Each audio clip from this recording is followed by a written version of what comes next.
سایہ سلامت رکھے۔ ہاں ورنہ بڑا مشکل ہوتا ہے کہ باپ کے بغیر زندگی گزارنا۔ بزرگوں نے فرمایا باپ ایک درخت کی مانند ہے، وہ درخت جس کے اوپر دھوپ پڑتی ہے تو خود تو اوپر سے گرم رہتا ہے لیکن اپنے نیچے بیٹھنے والوں کو ٹھنڈک دیتا ہے۔ باپ ایک سایہ دار درخت کی طرح ہے۔ ہم نے قدر نہ کی باپ کی، ہم نے سوچا یہ جلدی چلا جائے ہمیں اس کی جائیداد مل جائے۔ یہی اکثر لوگ جو بے علم لوگ ہیں یا گمراہی میں لوگ ہیں وہ لوگ یہ سوچتے ہیں یہ مر جائے ہمیں جائیداد مل جائے۔ نادان، جائیداد تیری سب سے بڑی تیرا باپ ہے، سب سے بڑی جائیداد تیرا باپ ہے۔ اللہ اکبر، 4 بھائی تھے۔ سنیں ذرا، توجہ ہے نا سارے لوگوں کی؟ ابھی سو تو نہیں رہے ہیں؟ ذرا کہہ دیں یا رسول اللہ، ذرا دعائیں چاہیے۔ ایک شخص کے 4 بیٹے تھے، انتقال کر گیا۔ جب انتقال کر گیا نا، جائیداد کے بٹوارے کا معاملہ آیا۔ بڑی جائیداد چھوڑ کے گیا تھا، بڑی جائیداد چھوڑ کے گیا تھا۔ 4 بیٹے تھے، بٹوارا ہونے لگا۔ جب بٹوارا ہونے لگا نا تو ماں کو چھوڑ کے گیا تھا، شوہر بیوی چھوڑ کے گیا تھا۔ سب نے جائیداد کا بٹوارے کی باری آئی نا تو 4 بیٹے تھے، کہنے لگے سنو بھائی، جو دولت لے گا اسے ماں نہیں ملے گی، جو دولت لے گا اسے ماں، بولیں جو دولت لے گا اسے ماں، جسے ماں ملے گی اسے دولت۔ 3 بیٹوں نے کہا ہمیں ماں نہیں چاہیے، ہمیں دولت چاہیے۔ ایک بیٹے نے مسکرا کے ماں کا ماتھا چھوڑا، کہنے لگا ماں مجھے دولت نہیں، مجھے تیری دعا چاہیے۔ اس نے ماں کا ہاتھ پکڑا، جائیداد سے بے دخل ماں کو لے کے رہنے لگا۔ گھر میں پکانے کو کچھ نہیں تھا، ماں نے کہا بیٹے شکار پہ جاؤ، کچھ تو لے آؤ۔ اللہ اکبر، دیکھ ماں کی خدمت کا ماں صلہ دے گا۔ ماں نے کہا بیٹے شکار کر کے لاؤ، مچھلی لے آؤ، گھر میں تو کچھ ہے نہیں۔ مچھلی پکڑنے گیا نا، اللہ اکبر، جو مچھلی پکڑ کے لایا تو اس کے اندر ہیرا نکلا۔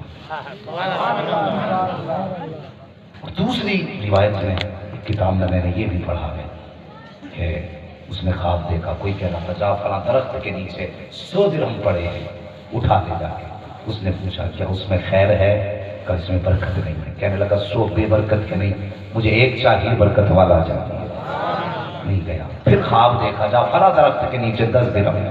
اس نے کہا اس میں برکت ہے؟ کہا نہیں، پھر نہیں گیا۔ ایک دن خواب دیکھا جا فلاں درخت کے نیچے درہم پڑا ہے، 1 درہم، کہا اس میں برکت ہے؟ اس نے کہا برکت تو ہے۔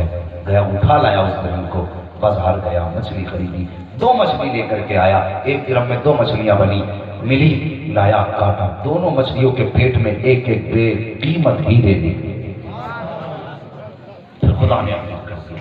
یہ ماں باپ کی خدمت کے صلے ہوتے، یہ تو دنیا بھی صلہ ہے۔ آج بندہ کہتا نہیں، جب آتا نا باہر سے تو چھپا کے لے کے جاتا ہے، تھیلی میں پھل ہے، بیوی کے لیے لایا، بچے کے لیے لایا۔ میں یہ نہیں کہتا بیویوں کو نہ کھلاؤ، حق ہے ان کا بھی خیال کرو، یہ تیرے لیے ماں باپ چھوڑ کے آئی ہے، تیرے لیے اپنا گھر بار چھوڑ کے آئی ہے، اس کا بھی خیال کر، لیکن پہلے اس کا خیال کر جس نے راتوں کو جاگ کے تجھے پالا، اس کی بھی قدر کرنا۔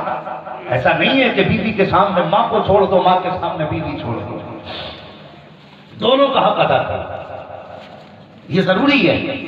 ماں کا بھی حق ادا کرنا ہے ہمیں اور بیوی کا بھی حق ادا کرنا ہے۔ بیوی کی باتوں میں آ کے ماں کو تکلیف نہیں دینی ہے۔ یہ ماں بہنیں بیٹھی ہیں، سننے آئی ہیں، ان سے بھی گزارش ہے، خدا را اپنے شوہر کو اپنے ساس سسر کے خلاف بھڑکایا ہے۔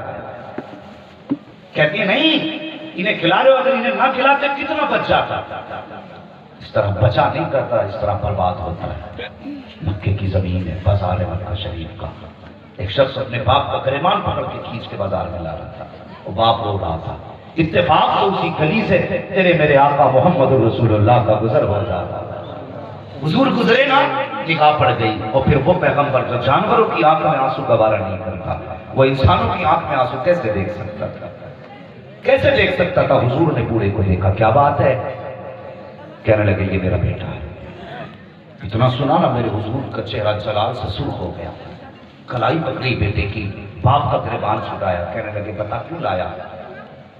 کہنے لگا کہ یہ میرے کسی کام کا نہیں ہے، میں اسے بیچنے کے لیے لایا ہوں۔ جب اتنی بات کہی نا، میرے حضور نے بوڑھے کی طرف دیکھا، کہا کیا ہے؟ اس نے کہا حضرت جی محترم جناب یہ جو میرا بیٹا ہے نا، جب تک میرے پاس پیسہ تھا مجھے پیار کرتا رہا، جب تک میرے پاس دولت نہیں میری خدمت کرتا رہا، اب میرے پاس پیسہ ختم ہو گیا، اس نے پیار کرنا بند کر دیا ہے، یہ مجھے بازار میں بیچنے کے لیے لایا ہے۔ میرے حضور فرماتے بتا تو صحیح، تو بازار میں بیچ کے کیا کرے گا؟ کیسے بیچ کے کچھ پیسے مل جائیں گے، اس سے میرا خرچ چلے گا۔ میرے حضور نے اس کے سینے پہ یوں ہاتھ مارا، فرمایا سن، اگر تو امیر بننا چاہتا ہے تو باپ کو بازار میں نہ بیچ، باپ کو بازار میں نیلام نہ کر، بلکہ امیر بننے کا طریقہ میں بتا دیتا ہوں۔ جا اسے ہاتھ پکڑ کے گھر لے جا اور اس کی خدمت کر، جب رات کو ساری دنیا سوتی ہوگی اور یہ رات میں ہاتھ اٹھائے گا، کہے گا یا اللہ میرے بیٹے کو برکتیں دے دے، مصطفیٰ فرماتے ہیں اسے بیچ کے اتنی دولت نہیں ملے گی جتنی دولت اللہ اس کی دعا کو صلح میں دے گا، اور اس کی دعا ایسی مقبول ہوتی ہے کہ جب یہ رات کو ہاتھ اٹھائے گا، ہاتھ نیچے بعد میں آئیں گے، برکتیں تیرے گھر میں پہلے اتار دی جائیں۔ اعلیٰ حضرت عظمت والدین، نعرہ تکبیر، نعرہ رسالت۔ آج مزاج بن گئے، بات پہ باپ کو الگ کر دیا۔ آج جا کے دیکھو کتنے بیٹوں کے پاس نئے نئے کمبل ملے، نئے نئے کمبل۔ باپ جس لحاف میں لیٹا ہے نا، جس رضائی میں، اس میں دیکھو نا منہ اندر کر کے ایسے روشنی چمکتی ہے جیسے کہ چاندنی رات میں بادلوں میں چاند چمکا کرتا ہے۔ یہ خدمت کی ہم نے باپ کی، اور یہ صلہ دیا ہم نے۔ اور باپ کبھی نئے کپڑے لے کے آتا تھا تو اس وقت تک نہیں سوتا تھا جب تک جگا کے تجھے نہیں دکھا دیتا تھا۔ یہ باپ کا پیار تھا تیرے لیے۔ آج تیرے پاس اتنا وقت بھی نہیں کہ تو اپنے باپ کے بستر کو دیکھ سکے وہ کس پہ لیتا ہے۔ تیرے پاس اتنا وقت نہیں کہ تو یہ دیکھ سکے میرے باپ کا پیٹ بھرا کہ نہیں بھرا۔ تیرے باپ کے درد کی خبریں پڑوسی دیتے ہیں اور تجھے باپ کے پاس بیٹھنے کا وقت نہیں ملا۔ آج ہر جوان کے ہاتھ میں کتنا بڑا موبائل ہے، موبائل رکھتے ہو تمہارے شوق ہیں، لیکن تم 24 گھنٹے موبائل کو دیتے ہو، صرف 10 منٹ باپ کو دے لیا، 10 منٹ ماں کو دے لیا کرو۔ دیے کبھی ہم نے 10 منٹ؟ ہمیں تو فرصت ہی نہیں، ہم تو کھانا کھاتے ہیں تب موبائل ہاتھ میں، لیٹتے تب موبائل ہاتھ میں، کام پہ گئے تھے تب موبائل ہاتھ میں تھا، آئے ہیں تب موبائل ہاتھ میں ہے۔ ماں باپ دیکھتے رہ گئے، کاش بیٹا جائے گا تو سلام کرے گا، آئے گا تو حال دل پوچھے گا، لیکن بیٹے کو کہاں پڑی ہے جو باپ سے حال دل پوچھتا؟ بیٹے کو کہاں پر پکڑتا ہے جو 5 منٹ ماں کے لیے خرچ کر دیتا؟ اگر ماں کے لائق بیٹے ہو، آج کے بعد ماں کی عزت کرنا، قدر کرنا ماں کی، ورنہ تم جانتے نہیں ہو ماں کے بغیر زندگی کیسی گزرا کرتی ہے۔ اللہ اکبر، کائنات میں سب سے بڑی ذات میرے مصطفیٰ کی ذات ہے۔ کوئی کرم ایسا نہ تھا جو خدا نے محبوب پہ نہ کیا، کوئی فضل ایسا نہ تھا جو محبوب کی جھولی میں نہ ڈالا گیا، کوئی عظمت و کرامت ایسی نہ تھی جو محبوب کے ساتھ کو نہ دی گئی۔ لیکن ایک دن میرے نبی مسجد نبی میں دیوار سے ٹیک لگا کے بیٹھے ہیں۔ ہاں ہاں پیارے، آج ایک بار کیا ہوتی ہے اور حضور نے ٹیک لگا رکھی ہے، گھٹنے کھڑے ہیں حضور کے، یوں ہاتھ بندے ہیں گھٹنوں پر، آقا نے پیشانی گھٹنے پہ رکھی ہے اور آپ ہچکی بھر کے رونا شروع کر دیتے ہیں۔ جب مصطفیٰ ہچکی بھر کے روئے، صحابہ کی آج چیخیں نکل گئی۔ یہ وہ صحابہ تھے جو نبی کے ماتھے پہ پسینہ گوارا نہیں کرتے تھے۔ جب نبی کی ہچکی سنی ہے، صحابہ کی چیخیں نکل گئی، کہنے لگے یا رسول اللہ ہمارے ماں باپ آپ پہ قربان ہو جائے۔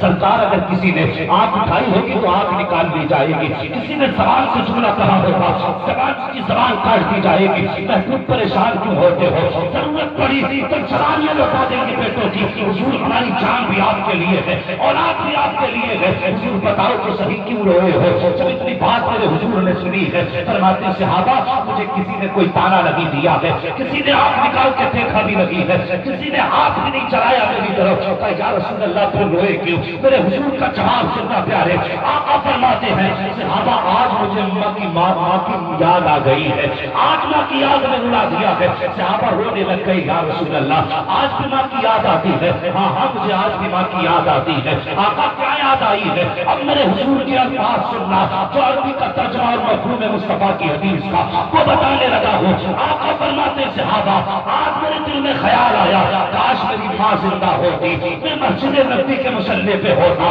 قرآن کی تلاوت کرتا ہوتا، نماز پڑھاتا ہوتا، میری ماں میرے حجرے کے اندر ہوتی اور حجرے کا پردہ ہٹتا، اندر سے آواز آتی بیٹا محمد میری بات سن کے چلا جا. آقا فرماتے ہیں اگر اتنی آواز میرے کانوں سے ٹکرا جاتی صحابہ میں نماز توڑ دیتا, مصلی چھوڑ دیتا, میں جس سے دوڑ لگاتا ماں کی خدمت میں چلا جاتا. صحابہ نے کہا تھا یا رسول اللہ بندگی چھوڑ کے بندی کی بارگاہ میں جاتے, مصلی چھوڑ کے ماں کی بارگاہ میں جاتے. اللہ اکبر. صحابہ کہتے ہیں آقا نماز توڑ کے ماں کی آواز میں جاتے. آقا فرماتے ہیں آقا صحابہ میں ایسا ہی کرتا, وجہ یہ ہے کہ جب ناراضی ہوتی ہے کبھی پیدا کرنے والا ہوتا راضی ہو. اللہ نعرہ تکبیر نعرہ رسالت. دعا کرو اللہ ماں باپ کا سایہ ہم سب کے سر پہ سلامت رکھے, اور جن کے ماں باپ چلے گئے ہیں آج کی محفل کے صدقے میں اللہ ان کے ماں باپ کی مغفرت فرما. اگر ساتھ ایمان کے گئے ہیں تو ہاں ماں باپ کی عزت کرو. بڑا مشکل ہوتا ہے ماں باپ کے بغیر جینا. اور ایک روایت میں نے یہ بھی پڑھی, میرے حضور نے فرمایا قیامت کے دن اگر کوئی بندہ میدان قیامت میں اس حال میں آئے گا کہ آخری وقت میں اس کے ماں باپ اس سے راضی ہوں گے, فرماتے ہیں ساری دنیا آخرت میں جنت کو تلاش کرے گی, میں اس شخص کو تلاش کروں گا جو ماں باپ کو راضی کر کے آئے گا. مجھے بتاؤ کتنی بڑی دولت ہے ماں باپ, کتنی بڑی دولت. ان کی زبان سے نکلے ہوئے جملے تقدیر بن جایا کرتے, پتھر کی لکیر بن جایا کرتے. باپوں سے بھی گزارش ہے, ماؤں سے بھی گزارش ہے, کسی حال میں اولاد کو بد دعا مت دینا. غصہ کتنا بھی آ جائے بد دعا مت کر دینا. یاد رکھنا تیری زبان سے نکلا ہوا ایک ایک جملہ اولاد کے حق میں قبول کیا جاتا ہے. ہاں علماء بیٹھے, یہ میرے سر کے تاج ہیں, ان سے پوچھئے. میرے حضور نے فرمایا 3 لوگوں کی دعا کبھی ٹالی نہیں جاتی. فرمایا میرے حضور نے فرمایا نمبر 1 مسافر کی دعا کبھی ٹالی نہیں جاتی, مظلوم کی دعا کبھی ٹالی نہیں جاتی. تیسرے میرے حضور نے فرمایا باپ کی دعا کبھی ٹالی نہیں جاتی. وہ دعا کرتے یا وہ دعا دیتے وہ ٹالا نہیں جاتا ہے. بچنا ان کی بد دعا سے. باپ سے گزارش ہے, اولاد ہے غلطی ہو جاتی ہے, لیکن یہ نہیں انہوں نے غلطی کر دی تو تم بد دعا دے جاؤ کہ تمہیں اللہ تباہ کرتے. اگر تیری زبان سے یہ جملہ نکل گیا تو اس وقت تک موت نہیں آئے گی سے جب تک اللہ تباہ نہیں کر دے گا. اپنی زندگی میں بڑھ جھانک کے دیکھنا کہ تو نے بیٹے کو بے روزگاری کی بد دعا تو نہیں دی تھی, کہ تو نے اپنے بیٹے کے لیے زبان کھول کے بد دعا تو نہیں کرتی تھی. غور کرنا کبھی اس پہ. اس لیے میں کہتا ہوں اگر زبان سے جملہ نکل جائے پہلی بات تو کوشش کریں کہ اولاد کے حق میں بد دعا نہ کریں. ان کی دعائیں بھی نہیں ڈالی جاتی, بد دعا بھی نہیں ڈالی جاتی. حضرت سلیمان علیہ السلام